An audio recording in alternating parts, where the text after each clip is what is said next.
igual ao que a gente viu. Essa vai sair. Vai ficar legal, ó. Essa é pro YouTube, ó.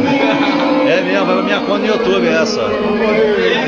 Vai, só não adianta fugir, nem mentir pra si mesmo agora.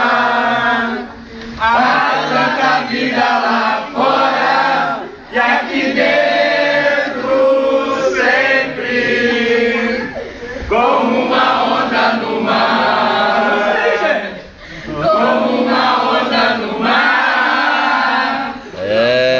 Vai ficar bonito no YouTube, hein? Vai ficar bonito no YouTube, hein? Essa vai.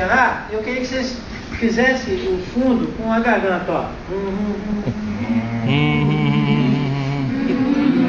Olha, eu não os conheço, mas eu sei que diante de Deus eu tenho autoridade para profetizar sobre a vida de vocês, bênçãos sem medidas, que os projetos que ali vocês colocaram naquela atividade realmente venham se realizar, que vocês tenham sabedoria para viver os dias que estão por vir nas suas vidas, pelo menos nos próximos 20 anos.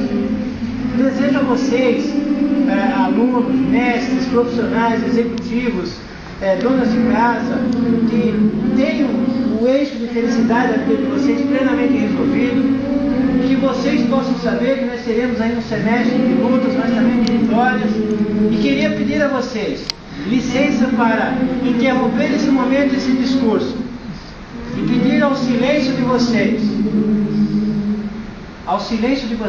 eu peço, me dê licença para me retirar, que eu tenho uma guerra a vencer. Acabou!